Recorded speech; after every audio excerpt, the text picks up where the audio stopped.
ओम गण गणपते नमः।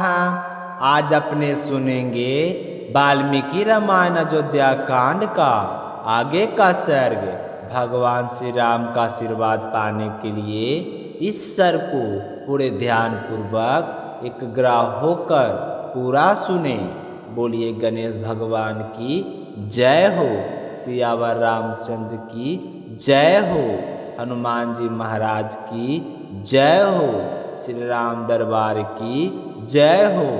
भरत जी की सेना सहित सभी जब ऋषि भरद्वाज के आश्रम पहुँचे तो मुनि ने अपने योग बल से ऐसा अद्भुत सत्कार किया जैसे स्वयं स्वर्ग पृथ्वी पर उतर आया हो। वन के हर कुएं में अमृत समान खीर भरी थी। सुगंधित श्वेत और मधुर वृक्षों से मधु की वर्षा हो रही थी और समस्त वातावरण में दिव्यता प्राप्त थी। तो सेना के साथ आए निषाद तपस्वी और सेवक जनों के लिए मधुर से भरी बावड़ियाँ प्रकट हो गई। चारों ओर स्वर्ण के पात्र, व्यंजन की थालियाँ और असंख्य अन्न से भरे पात्र जगमगा रहे थे। तो मटकों में दही भरा था जिसमें सोंठ और मसालों का स्वाद मिला था। केसर मिश्रित दूध के तालाब सुगंध बिखेर रहे थे। रसाल दही और मीठे दूध के कुंडों के पास सफ़ेद शक्कर के पहाड़ से ढेर लगे थे। नदी के घाटों पर आंवले का चूर्ण, सुगंधित उबटन, दंतधावन जिसे दातुन कहते हैं, और शुद्ध स्नान सामग्री रखी थी।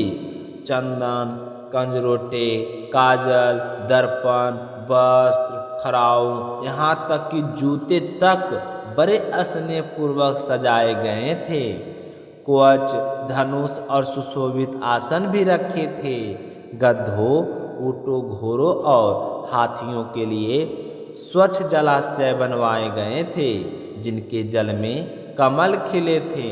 और घाट इतने सुंदर थे कि उतने में उतरते ही मन प्रसन्न हो जाया करता था।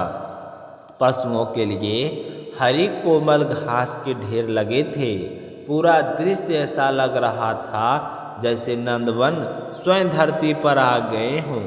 मुनि के इस अद्भुत सत्कार से पूरी सेना हर्षित हो उठी। रात भर सबने आनंद पूर्वक विश्राम किया।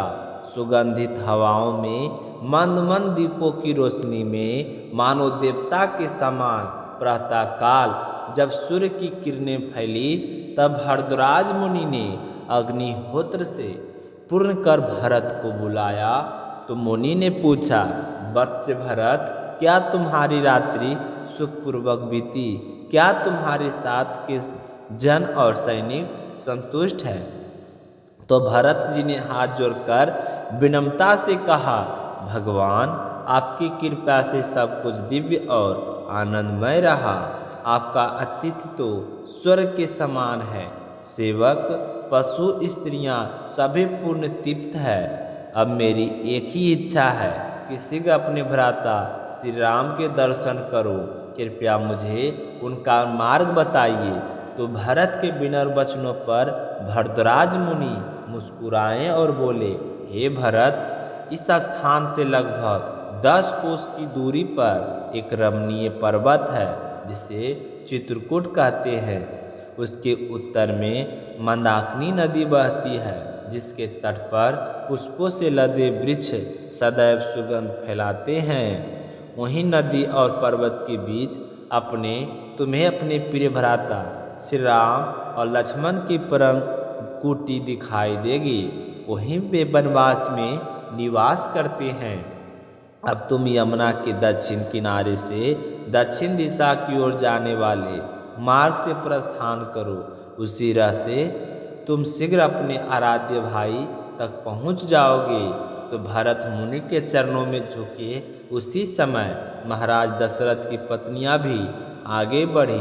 देवी कौशल्या, जो उपवास और दुख से दुर्बल हो चुकी थी, कपकपाती आवाज में बोली, मुनिवर आपका आशीर्वाद हमारे पुत्र राम तक पहुँचाए।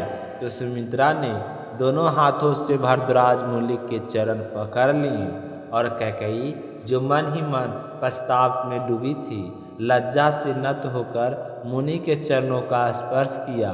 सभी माताएं परिक्रमा कर भरत के पास लौट आई। तो भरत ने मुनि को प्रणाम किया और संकल्प लिया कि अब विलंब नहीं प्रभु, श्री राम के दर्शन किए बिना चैन नहीं आ रहा है।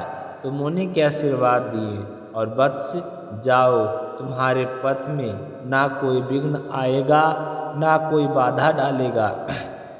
तुम्हारे चरण जहाँ पड़ेंगे वहाँ भूमि धन्य हो जाएगी। इस प्रकार महर्षि भरद्वाज के दिव्य आश्रम से भरत जी चित्रकूट की ओर प्रस्थान करने लगे को तैयार हुए।